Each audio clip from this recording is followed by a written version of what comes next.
Welcome, ladies and gentlemen. Thank you for tuning in to this session of Inspiring Individuals. Today we have Datuk Chew Yin Kee, and Datuk Chew is the Group Director of iWajib's. Now, what is really interesting about Datuk Chew is that he didn't start off as being a developer per se, but he started off his career in the legal profession. So he is a trained lawyer to begin with. And now he's turned into becoming a developer in Malaysia. And not only that, a developer of repute. So before we go further, let's just have a little bit of background information on Datuk Chew. Welcome, Datuk Chew. Welcome to today's show. Yeah, thank you for having me. Excellent. Thank you very much. Yeah. Datuk, I'm just very curious. As a lawyer, you basically have it set. Why become a developer? Can you share a little bit about that background? Yes. Okay. As a lawyer, actually, my practice is basically all related to properties. So be it a property transactions or be it a property development, whatever related to properties, even talking about financing, I involved in my legal practice.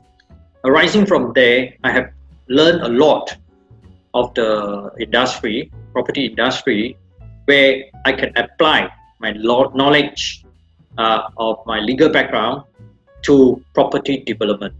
And from there, so that the project which I undertake will have properly in accordance to the legal principle established, especially when you want to develop gated and guarded community or even high-rise where involve management corporation and what they call now joint management committee or joint management body. Because after service is the almost important in property development. If you do not have the after-sales service, properly managed housing estate, your property prices will never be able to appreciate. So in order for a property to appreciate and a comfortable living in that environment, you need to have a proper management in your housing estate. So it makes me to involve in property development. Let me just ask you, how far do you see the economic meltdown impact on Malaysia's property market that was prior to COVID, now during COVID and the MCO, and moving forward? Can I have your views on that, Datuk? If you look at how far the economic meltdown impact on the property market in Malaysia, we have to look back a couple of years.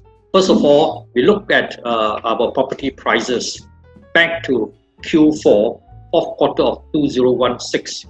At that time, the property prices keep coming down right up to end of 2019. So most of the industry players were thought that 2019 will be bottomed out. But because of the COVID-19 pandemic, I don't think so it will bottom down. It will continue to slide a little bit, but it provides us a very good platform, a stabilization of kind of platform for the whole market. In addition to it, there are also factors like government interventions, like 6-month moratorium on loan repayment for individual and corporations. This will again stabilize the market, particularly the property market. Other than that, if you also look at, there are some a little bit of problematic in the supply chain, which is the building material. Building material cost has been going up since 2017, 2018. They are slightly going up.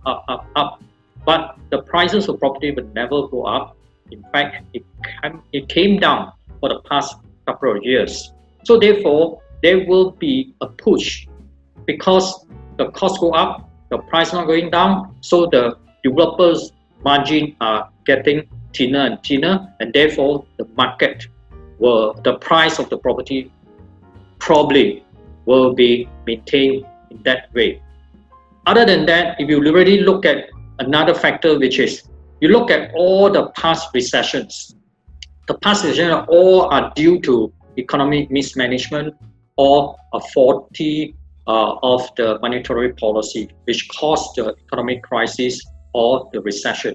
But in this 2020 is caused by pandemic, but not caused by economic woes or monetary faulty. So therefore, if we are lucky, we get the vaccine early or a proper treatment in place. So therefore, it will calm down the market. It will make the market to recover even faster. In this respect, the market can recover based on V shape or U shape, or even if there's no treatment or vaccine, the worst is going to be L shape.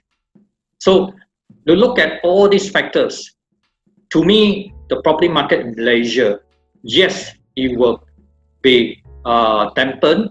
The demand will be slowed down, or very much little demand, and the price of the property might be coming down slightly. But those property which have good connectivity and available access to public transportation like MRT, LRT, the price will be definitely maintained, because these are the property which were going to be sought after by many consumer or purchaser. So to me, in any crisis, there's always an opportunity. And whether you can seize this opportunity or not is all depend on very individual. Dato', do you see this COVID situation and the MCO situation affecting any of your viewpoints as a consumer and also as a developer? I mean, as a consumer, I understand that yes, moving forward, certain choice locations, connectivity, accessibility are very important. But because of this experience of MCO, staying at home 24 hours a day, 7 days a week, do you see the choice of consumers changing?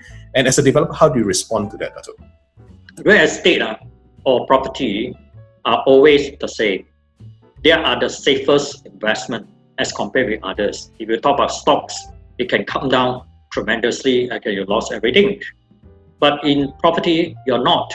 You are very stable, especially this round, because of the, like I explained, a couple of years ago, the property market is keep coming down already. They never have what they call recovery. So if you invest in property, to me as an investor, you are very safe. But of course, that you have to look at what type of investment you're talking about.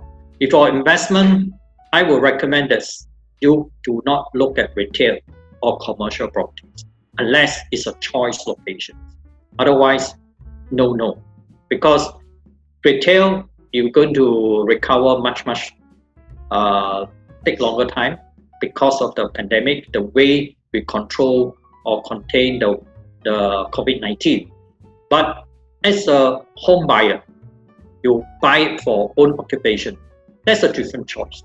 I would recommend that as a consumer, you should buy property at this moment, because you will never able to buy rock bottom. But it is time to look at it, especially those who want to buy landed property in Klang Valley. You should look at it, double-story terrace houses. You will never go wrong. You see, I can give you example crisis after crisis, terrace houses prices keep going up, and it could be double, 30%, 40%, 50%. Yeah, you look at Cheras. In the 80s, they're talking about 100,000. Today, Cheras area, some of the area, you're talking of millions. How many times? Many areas, you also can cite examples. Even in Kajang, you're talking about it. In good location, it's now touching 1 million. So these are the things. As a developer, to me, is that property is the main thing. Why? Because if you are not a non-property developer, you also look at property. Why? Property is a safest investment products, and it is one of the product that you can have what you call wealth creation. You can double your wealth in every 7 years or 7 to 8 years. You double your wealth. That's why if you ask me, this COVID-19 changed my view on real estate, my answer is no, because real estate is still the main thing in our life. Everyone will involve in real estate. If you fail to involve in real estate, you will never able to create your wealth, be it a businessman, be it an individual. So sometimes we have to be realistic that this COVID-19 is not economy rules or financial rules, but rather a pandemic which can go away very fast, which can be remain very long time, if we cannot get the cure or the vaccine. Treatment is very important. This will depend. Of course, that, like I said just now, we have some good news for the past 1 week. The vaccine are now at the second stage clinical trial. So it most probably will be available in the third quarter or fourth quarter of this year. So that is something good, but that's why I see property market will be recover very fast. Probably next year they will see the recovery. Okay, so that's how I view the whole property market at this moment. As individual, as developer, this is the sector that we should look into it, particularly at this crisis time. So because of this situation of MCO and because of this situation of COVID, do you see the taste of the consumer slightly adjusting? Meaning that a proximity, not just to the access, not just in terms of security, but proximity to where they can buy the essential items. Is proximity towards amenities going to be a higher factor to consider for buyers? To me, again, property is always location, location, location. Location means what? Not only talking about, just now I talk about good connectivity and accessibility, we also have to talk about amenities, availability of amenities around the schools, the grocery shops, even hospitals. All these are taken into a factor. But of course that if you look at the way the development got to tailor as a developer, I will relook at my development. Why? Simply because this MCO itself will expedite the progress of e-commerce and e-payment. Then coupled with this delivery service in relation to F&B. So F&B business will be changed, and because of that, the retail lots or retail or commercial lots will be changing as well. So we probably may not need a lot of retail because of e-commerce are developing very rapidly. I was also given to understand that fashion also sells very well during MCO. Why? People have more time, look at it, and they get used to it, then they will continue to do it. So because of that, then you don't need a lot of retail. So therefore, your commercial or shopping center have to change. If you're planning to have a commercial center, so you have to rethink about it. And your commercial center will have a retail. Now, how are you going to design your retail? Because social distancing will be there for the next couple of years. So how are you going to plan the table? What are you going to do with takeaway? How are you going to pack the takeaway? And the delivery service, all these have to be implemented. Because previously when we plan for commercial properties or retail commercial, we do not foresee this kind of development. So therefore you have to take into consideration of all the factors, particularly after this COVID-19. They have given us the way forward, a slightly different, but location-wise is still the same. But the way you construct, the way you design, you have to change. I think that one of the main challenges for a lot of developments is that they may not necessarily look at the infra. It's just the physical layout and outlay only. But if you're talking to me about what I would require, it definitely would be, I need broadband connectivity. Why? Because part of my life right now is very digitized. So one of the things that I would look for in any development is it broadband ready? Is it 4G ready or 5G ready? Because if I'm going to be doing business, I need to have that. It's not even a nice to have. I need to have that. Yes. The second thing also in terms of the layout of the house, because I may be also using the property as a place of business as well, there must be some allocation towards where I can have either a home office or storage area. So developers that can be attuned to that, I think will be the ones that will be highly sought after first. What do you think, Datuk? Yeah, Soho will be one of the main product that will be doing very well because of you have to turn it a home office, you work at home, all these things will come in. That will be a new norm. With regard to landed properties and the ability of landed properties to morph because you can convert certain rooms per se, one of the things that I also am thinking about for consumers, because they always believe that landed may be a bit of a challenge if it is not gated or guarded because of the fear of either crime or the fear of the maintenance of the location itself. Can I ask, what does a good developer do in terms of addressing these problems? If I say, okay, if I'm the developer, I want to build a gated and guarded, what are my deliverables to the community that I'm trying to build that sets it apart from other developments per se? They say, okay, it's not gated and guarded, we try to make it guarded first. How does a developer's commitment make it different from all the developments that are out there? Okay, very simple. Landed property will be, to me, it will be very much sought after the MCO. Simply because, very simple, the work at home policy, you need a bigger place, you need a space to move around. If you as opposed to apartments, it will be slightly different. Well, if you talk a guarded community, which means you're not under the strata either, that is very dicey. Why I say that? Because there is no legal protections. They are all volunteers. Whether they contribute to the maintenance or the security guards, it will be very much depend on volunteer. If they don't want, you cannot force them, right? That is the main concern, and I think in our community, they're bound to have people like that. You need to have 10% of that, then you will be a big problem. And slowly will grow into many of them will not even want to pay. Because why should I pay for others? So to me, if you're planning for development, you have to plan a gated guarded under the Strata Title Act and make it compulsory for everyone to contribute. You're not only talking about security, because security's feature is the main feature. You can have enhanced security where you have tiers up, from outside to inside, that's very important. Then you have certain features, which I don't want to discuss about all the security feature. What is more important other than security is we have to talk about the environment.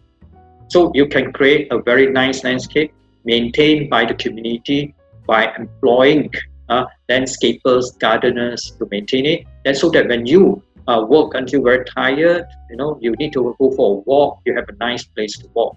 That's why the beauty of gated guarded community. If unlike like guarded, you want to walk, your security will be issued.